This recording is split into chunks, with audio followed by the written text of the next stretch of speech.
역대상 2장 1절에서 17절까지의 말씀 함께 보겠습니다.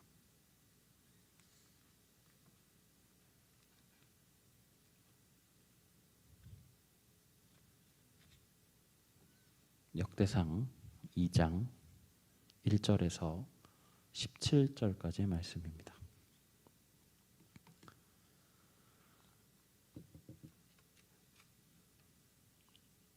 1절부터 17절까지의 말씀 저와 함께 교독하시겠습니다. 이스라엘의 아들은 이러하니 르우벤과 시므온과 레위야 유다와 이사갈과 스불론과 단과 요셉과 베냐민과 납달리와 갓과 아셀이더라. 유다의 아들은 에르와 오난과 셀라니 이 세 사람은 가나안 사람 수아의 딸이 유다에게 낳아준 자요 유다의 맏아들 에르는 여호와 보시기에 악하였으므로 여호와께서 죽이셨고 유다의 며느리 다말이 유다에게 베레스와 세라를 낳아 주었으니 유다의 아들이 모두 5이더라. 베레스의 아들은 헤스론과 하물이요 세라의 아들은 시므리와 에단과 헤만과 갈골과 다라니 모두 5사람이요 갈미의 아들은 아갈이니 그는 진멸시킨 물건을 범하여 이스라엘을 괴롭힌 자이며 에단의 아들은 아사랴더라. 헤스론이 낳은 아들은 여라무엘과 람과 글루베라 람은 아미나답을 낳고 아미나답은 나손을 낳았으니 나손은 유다 자손의 방백이며 나손은 살마를 낳고 살마는 보아스를 낳고 보아스는 오벳을 낳고 오벳은 이세를 낳고 이세는 맏아들 엘리압과 둘째로 아비나답과 셋째로 시므이와 넷째로 느다넬과 5째로 랏대와 여섯째로 오셈과 일곱째로 다윗을 낳았으며 그들의 자매는 수르야와 아비가일이라. 수르야의 아들은 아비세와 요압과 아사헬 삼형제요 함께요. 아비가일은 아마사를 낳았으니 아마사의 아버지는 이스라엘 사람 예델이었더라. 아멘.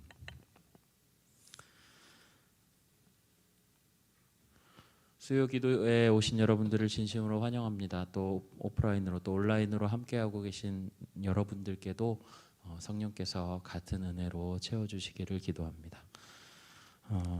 우리 PPT 보시면서 함께 말씀 나누도록 하겠습니다.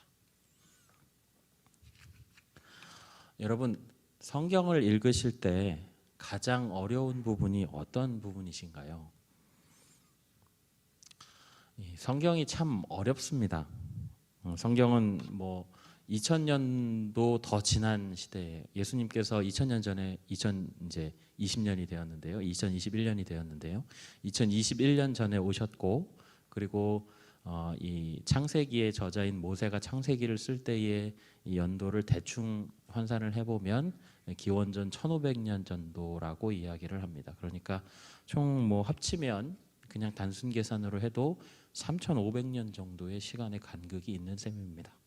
이렇게 한 시대에 쓰여진 것이 아니라 여러 시대를 거쳐서 또 각기 다른 환경, 각기 다른 언어, 각기 다른 문화, 역사 이러한 여러 것들 가운데서 성경이 쓰여졌죠.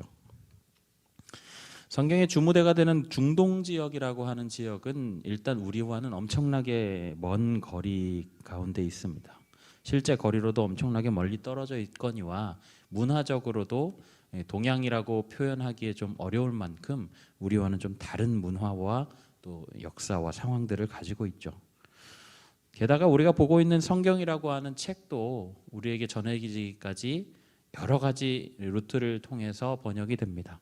처음에는 이 라틴어로 번역이 되고요. 라틴어가 또 독일어로 번역이 되고 독일어가 또 영어로 이제 번역이 되고 또 그것이 또 중국어로 번역이 되고 중국어가 또 한국어로 또 번역이 되고 이런 식으로 계속해서 번역의 과정을 여러 번 거쳤기 때문에 여러분 성경을 만약에 쉽게 읽을 수 있다라고 한다면 여러분 그것은 그 자체가 난센스일 정도입니다.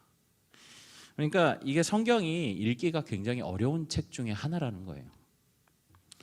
그렇기 때문에 이 성경을 읽고자 하는 우리가 성경을 읽을 때에 여러 가지 당혹스러운 부분들을 만날 수가 있습니다. 당연히 만나겠죠.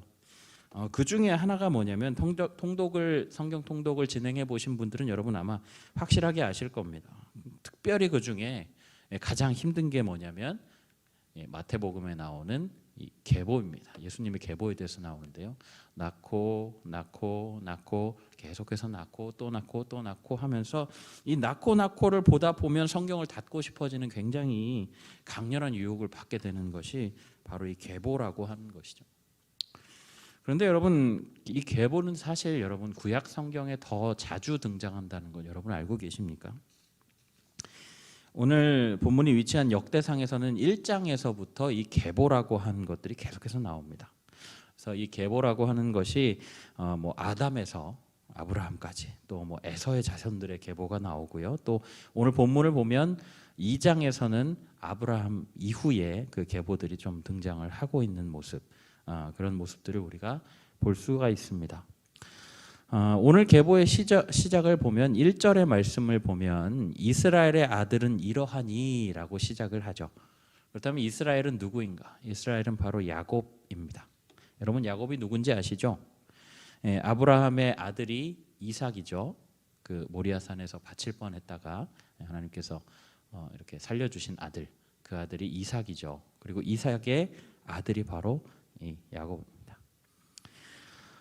이 야곱은 뭐 여러분 다 아시겠지만 형과 아버지를 속여서 이 장자권을 탈취했던 사람이고 또 천사와 씨름을 하면서 이스라엘이라고 하는 이름을 얻게 된 사람이죠. 그래서 이 사람의 이름인 이스라엘로부터 이제 시작을 하는데요.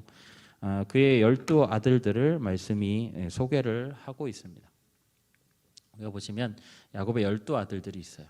제가 쭉 정리를 해봤는데 르우벤으로부터 시작해서 시몬, 레위, 유다, 이사갈, 스불론, 단, 요셉, 베냐민, 납달리, 갓, 아셀 이렇게 12명의 아들들이 있었어요. 그런데 12명의 아들들이 이제 그들의 자손으로 통해서 이스라엘 민족을 구성하게 되는 것이죠. 그런데 그 중에서 역대상 계보는 넷째 아들인 이 유다의 계보를 추적을 합니다.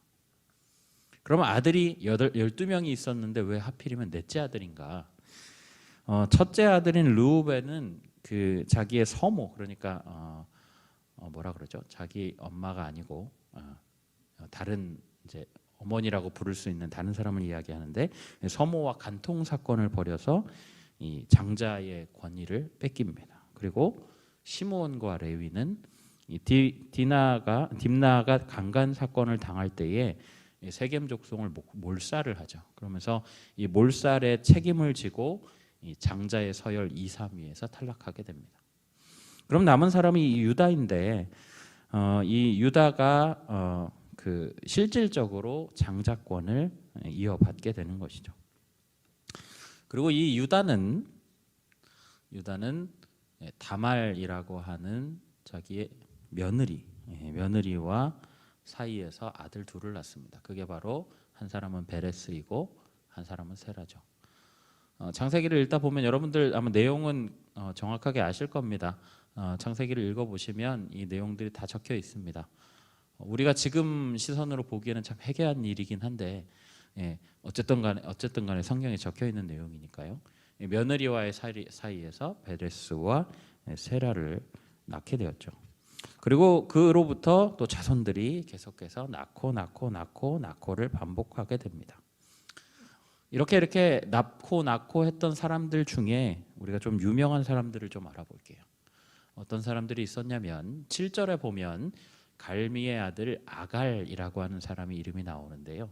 이 아갈이라고 하는 이름은 또 다른 이름으로는 아간이라고도 표현을 합니다. 이 사람이 어디에서 나왔냐면 출애굽 여호수아서에 이제 나오는 인물인데요. 아이성을 공격할 때에 정복 전쟁에서 하나님께서 그거를 다 제거하라, 완전히 진멸하라라고 말씀을 하셨는데 그 중에 일부의 어떤 귀중품을 자기가 숨겨놨다가 이 아이성 정복 전쟁에서 패배하게 되는 그 사건들을 보여줬던 그 사람이 바로 이 아간이라고 하는 사람입니다.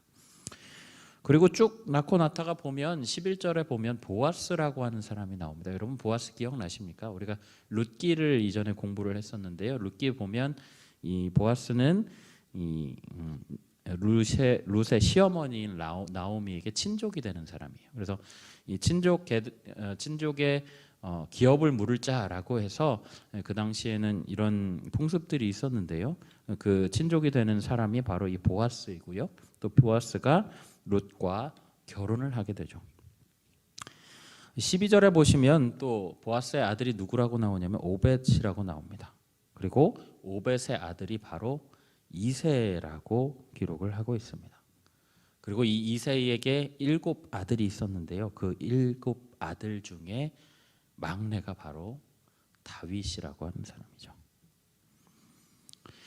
자, 이쯤 되면 몹시 궁금해지기 시작합니다. 도대체 왜 계보는 등장하는가? 아니, 질문을 조금 더 좁혀보겠습니다. 역대상의 시작부터 이 족보가 나오는 이유가 무엇일까? 우리가 이 질문에 대답을 하기 위해서는 이 역대상에 기록된 시기와 목적을 우리가 좀 알아보아야 합니다. 우리가 역대상이라고 하는 책을 볼 때 보통 이제 역대상하로 나눠지긴 했는데 이것을 이제 통칭해서 역대기라고 표현을 하는데요. 이 역대상을 기록한 사람이 누구냐 하면 에스라라고 하는 사람이에요. 학사 에스라, 대부분의 학자들이 동의하는 부분이죠. 이 에스라라고 하는 사람인데 이 사람은 무슨 일을 했냐면 페르시아의 포로로 끌려갔을 때에 그 포로들을 느헤미야와 함께 다시 예루살렘으로 데리고 다시 온 그런 사람입니다. 학사로서는 율법을 연구하고요, 또 말씀을 연구하고 백성들에게 가르치는 역할을 했던 그런 사람입니다. 어떤 학자가 흥미로운 또 이론을 내놓았더라고요. 그가 페르시아에 살고 있었을 때 그때의 시기를 대략 계산을 해보니 그 당시의 시기가 우리가 에스더 말씀에서 봤던 그 시기와 겹친다라는 것입니다. 에스더와 이 모르드게가 활동했던 그 시기와 이 에스라가 활동했던 시기를 겹친다라고 이제 어느 정도 연구를 통해서 결론을 냈는데요. 그런데 그때 무슨 일이 있었냐 우리가 생각을 해보면 하만이라고 하는 사람이 이 자기의 권위를 이용해서 이 유대인들을 말살시키라고 하는 명령을 보내죠. 그런데 그 명령이 오히려 이 명령이 떨어진 그 상황에서 이 에스라라고 하는 사람도 위기감을 느꼈다라는 것입니다. 민족적 위기감을 느꼈어요. 우리 민족이 완전히 세상에서 사라질 수 있을 것 같다. 이런 생각을 했을 때에 오히려 이 에스더와 모르드게에 의해서 상황이 뒤집히고 또 이런 것들을 보면서 여호와께서 자기 백성을 참 돌보시는구나, 여전히 사랑하고 계시는구나, 이것을 믿게 되었다라고 어떤 흥미로운 그 학자의 연구 가설이 있습니다. 만약에 이 가설이 사실인지 아닌지 저희가 정확하게 판별을 할 수는 없지만 만약에 이 가설이 사실이라고 이야기를 한다라고 하면, 그렇다면 이 에스라라고 하는 사람의 마음 속에는 이 하나님께서 그 백성을 사랑하시고 또 지키신다라고 하는 것들을 굳게 믿게 되는 계기가 되었고, 또 포로 생활로부터 돌아와서 이 역대상을 기록했다라고 하는 것이 바로 이 민족의 뿌리를 다시 찾는 것입니다. 이 민족의 역사가 누구에게서 누구에게로 흘렀는가, 또 중요한 것, 이 민족을 누가 다스리시는가. 이 두 가지의 목적을 위해서, 그것을 분명히 알기 위해서 이 역대상이라고 하는 책을 기록을 했다라는 것이죠. 그래서 그의 기록은 아담으로부터 아브라함을 거쳐서 다윗에게로 그 혈통을 지금 연결시키고 있는 것입니다. 하나님이 처음으로 창조하신 사람이 아담이죠. 그리고 믿음의 조상이자 믿음의 또 그 민족의 조상으로 선택하셨던 아브라함, 그리고 그의 아들인 이삭, 그리고 이삭의 또 손자인 야곱, 그리고 그 아브라함의 손자인 야곱이요. 그리고 야곱으로부터 나온 12지파, 그리고 그의 후손이자 민족적으로 가장 위대한 왕이고 존경받는 왕으로 평가받는 이 다윗이라고 하는 사람. 여기까지 다시 말하면 역대기의 기록 의도를 보면 이 민족의 역사 가운데 하나님의 손길을 느끼게 하고자 함이 포함되어 있었다라는 것이죠. 이제 예루살렘이 함락되고 포로로 끌려갈 때에 이스라엘 민족은 이제 다윗에게 주셨던 언약이 끝났다라고 생각을 했습니다. 다윗의 등불은 꺼트리지 않겠다라고 하셨던 그 약속, 예루살렘에 거하셨던 그 하나님, 그 땅을 보호하심이 이제는 없어졌다라고 믿게 되었습니다. 왜요? 내 눈앞에 예루살렘 성전이 또 성벽이 완전히 무너지고 그 하나님의 선택한 백성이 저렇게 발에 착고를 차고 끌려가는 그런 모습들을 보니까 도저히 믿을 수가 없는 거예요. 하나님이 이 땅을 지켜주시겠다라고 말씀하셨는데 분명히 우리와 함께 계신다고 생각을 했는데 이런 상황을 겪게 되니까 그렇다면 하나님이 약속하셨던 그 약속은 여기까지인가 보다, 이렇게 생각을 할 수밖에 없었죠. 그래서 그들은 이 포로 생활 가운데 이 문제가, 자신들의 이 포로가 된 문제가 자신들로부터 나왔다라고 하는 생각을 하게 될 것입니다. 우리가 하나님으로부터 등을 돌렸고 또 자신들의 죄를 추구했던 그런 모습들, 그런 역사적인 시간들이 흘러가는 와중에 하나님의 심판이 임했다라는 거예요. 여러분, 이것은 아주 올바른 판단이었습니다. 정확한 판단이었죠. 그러나 여러분, 그 와중에도 여전히 이스라엘 백성들을 향한 하나님의 손은 걷어진 적이 없다라는 것입니다. 하나님은 여전히 그들을 향해서 손을 내미시고요, 하나님이 계획하신 그 70년의 시간이 다 차자 인간의 계획과 생각, 지식으로는 알 수도 없고 이해할 수 없는 방식으로 이스라엘 백성들을 돌려 보내시죠. 정복국의 왕이 직접 조서를 내립니다. 이 포로국의 백성들을 귀환시켜라. 그리고 그들의 신을 칭송합니다. 너의 하나님은 참 하나님이신 것 같다. 사실 고대의 상식으로는 불가능한 얘기였습니다. 더군다나 유대인들처럼 이 민족적인 자긍심 그리고 폐쇄성이 강한 그런 민족이 돌아가서 성을 쌓고 배신할지 어떻게 알겠습니까? 그런데도 불구하고 그 피지배 민족을 그냥 풀어줍니다.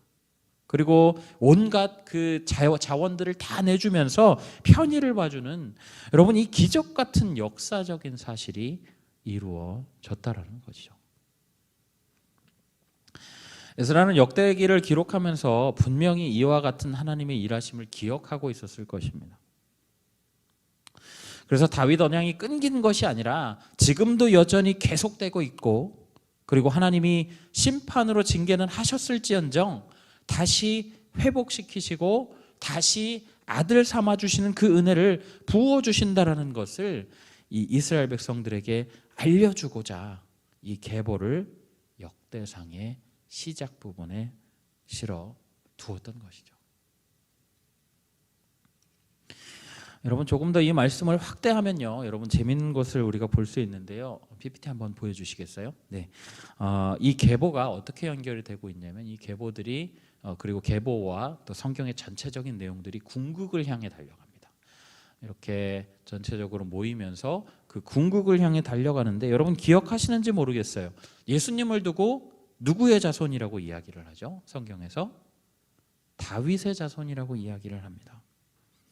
이 계보가 이스라엘 민족뿐만 아니라 이 아담과 하와로부터 시작된 그 온 인류의 죄를 대신 짊어지신 그 메시아, 바로 예수 그리스도로 연결되게 됩니다. 우리가 생각을 좀 해보면 하나님의 구원 계획이라고 하는 것은 이미 역사가 시작되기 이전부터 준비되고 있었다라고 하는 것을 우리가 알 수 있죠. 세밀하고 한치의 오차도 없이 완벽하게 계획된 이 놀라운 구원의 시간이 바로 피조물을 향한 창조주의 사랑을 보여주는 겁니다. 사랑하는 성도 여러분, 이제 역대기 시작 부분에 존재하는 계보의 의문이 조금 풀리셨나요? 이제 우리가 그 하나님의 계획을 좀 상기시켰다면 그 계획을 현재를 살아가는 우리에게 한번 적용해 보도록 하겠습니다. 우리는 예수 그리스도로 말미암아서 모든 죄를 씻고 또 구원의 약속을 얻게 되었습니다. 이미 오신 메시아 그리고 다시 오실 예수 그리스도에 대한 이 약속을 받고 이미 누리고 살고 있죠. 그런데 그런 약속을 받고 살아가는 우리 지금 어떻게 살고 있습니까? 그리스도인이라고 하는 이름이 주는 무게감은 상당한 무게감입니다. 아마도 최근 물론 이제 좀 시간이 많이 됐지만요. 최근에 한국 사회가 이 기독교에 대한 상당한 반감을 가지고 있기 때문이겠죠. 기독교인이라고 말하는 것이 참 부끄러워질 만큼 우리 그리스도인들이 어떤 잘못을 저지른 것은 사실입니다. 교회 예배를 충실히 참여하고 성경을 암송하고 봉사도 헌신적으로 하지만 우리의 믿음이 단순히 종교 생활에만 머무르면서 삶과는 상관없이 그렇게 단순히 종교 생활로만 존재하고 있기 때문이죠. 하나님의 뜻을 따라서 삶의 모든 모습 속에 그리스도의 향기를 드러내야 하는데 여전히 성화되지 못한 우리는 인간의 냄새를 풍기고 있습니다. 저와 여러분을 우리의 삶을 좀 생각해 보시면 불쑥불쑥 우리가 등장하고 문득문득 드러내고 있는 우리의 삶의 모습이 말씀의 삶이 되지 못하고 화석화되어서 남아있는 그 지식에만 머물게 된 그런 모습들이 얼마나 많이 있는지를 되돌아본다면 여러분 우리가 자신 있게 나는 그리스도인입니다 라고 이야기하기 쉽지 않을 겁니다. 여러분 이게 내부적인 문제예요. 우리가 가지고 있는 내부적인 문제입니다. 그런데 단순히 이런 내부적인 문제뿐만이 아니에요. 사단이 교묘하게 이제 조금씩 시대가 가면 갈수록 그 시대에 맞춰서 전략을 바꿔갑니다. 우리를 조금씩 개개인을 꼬드겨서 실패하게 하고 또 하나님을 돌아서게 하는 거죠. 쾌락과 자기를 사랑함과 죄성을 교묘히 건드려서 우리를 자꾸만 넘어뜨리는 것입니다. 이렇게 내부적이고 외부적인 요인들로 인해서 우리가 그리스도인이라고 하는 이름을 참 무겁게 들고 지고 갈 수밖에 없다는 것입니다. 여러분 이쯤 되면 우리에게 한 가지 고민이 생기죠. 의문이 생깁니다. 과연 예수 그리스도의 약속은 지금도 유효한가? 지금도 계속되고 있는가? 혹시 중단된 것은 아닐까? 우리가 신앙을 가지고 살아가는데 왜 이렇게 힘들어야 하지? 우리가 믿음을 가지고 이 땅 가운데 살아가는데 왜 우리는 이렇게 힘들어야 하지? 믿음을 지키는 게 왜 이렇게 힘들지? 성령이 함께 하신다고 했는데 여러분 이런 의문을 가질 수밖에 없는 거죠. 여러분 그런데 분명한 사실이 있습니다. 분명한 사실은 하나님의 약속은 절대로 끊기지 않습니다. 하나님의 약속은 절대로 중단될 수 없어요. 현실의 어려움과 고난이 분명 있겠죠. 그러나 그 속에서도 하나님이 약속하신 천국을 꿈꾸게 되고 우리 삶에서 이 포기하지 않는 믿음을 지켜가게 되면 마침내 우리가 하나님의 나라를 볼 수 있다는 거예요. 여러분 역대기를 읽고 있는 유대인들의 그 모습을 여러분 한번 상상해 보시죠. 그들이 역대기를 읽을 때에 눈에 생기가 돋아납니다. 감동으로 반짝반짝거리는 그 모습을 여러분 상상해 보세요. 그래 우리 하나님이 그런 하나님이시지. 우리를 향해 주신 그 약속을 걷어가시는 분이 아니시지.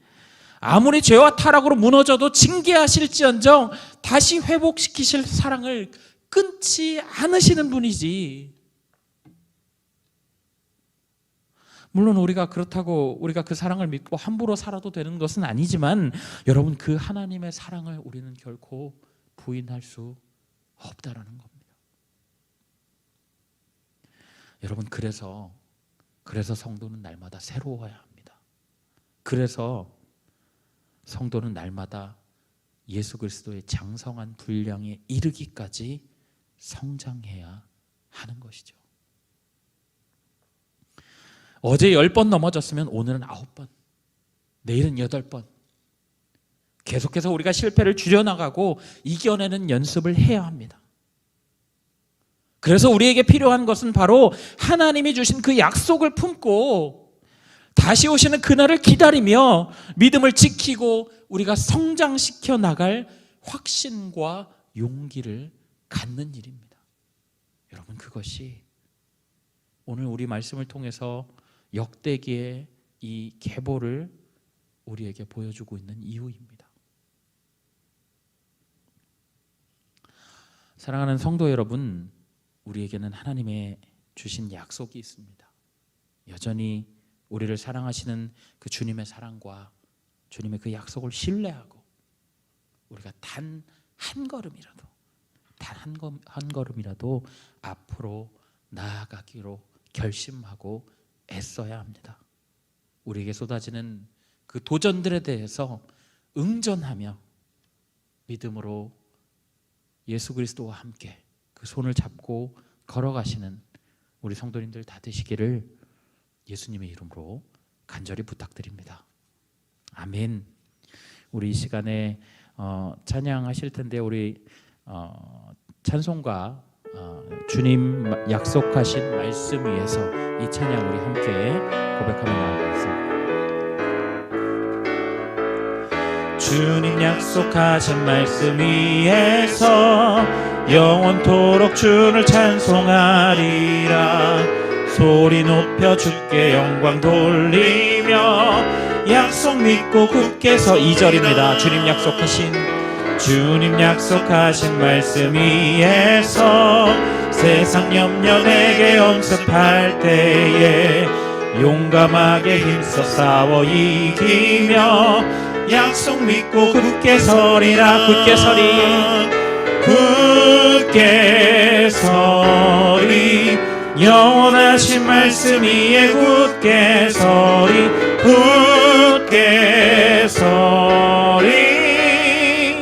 그 말씀 위에 굳게 서리. 3절입니다.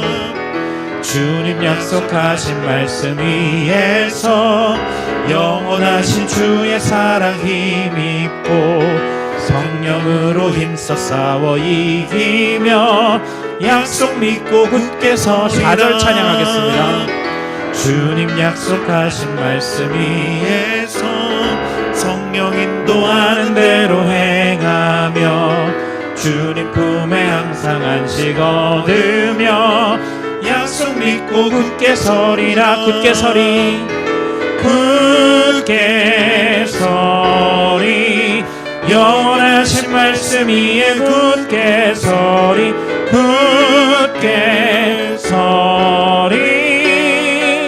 주 말씀 위에 굳게 서리.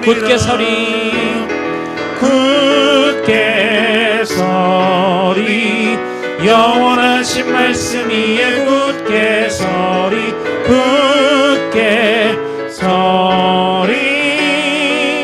주 말씀 위에 굳게 서리라. 아멘.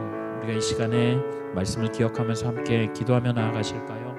두 가지 기도 제목 가지고 함께 기도하며 나아가실 텐데요. 하나님, 우리에게 주신 하나님의 약속을 신뢰합니다. 우리에게 주신 그리스도의 그 약속을 기억하며 주님이 다시 오시는 그날까지 우리가 마음을 다해서 하나님과 동행하는 그런 삶을 살게 하여 주옵소서. 함께 기도하시고요. 우리가 실패가 거듭될지라도 물러서지 아니하고 앞으로 나아가려는 발버둥을 멈추지 않는 진정한 의미의 그리스도인으로 살게 하여 주시옵소서. 우리 이 시간에 함께 말씀을 기억하며 기도하며 나아가겠습니다. 사랑해 주님 감사합니다. 주님, 오늘도 우리에게 말씀을 허락하여 주시어서 하나님 그 말씀 가운데 주님 우리에게 교훈하여 주시고 말씀하여 주시니 주님 참으로 감사합니다. 하나님, 우리가 주님 앞에 기도하는 것은 주님 우리 말씀을 들은 것처럼 하나님 우리에게 주신 그 약속을 신뢰하기를 간절히 소망합니다.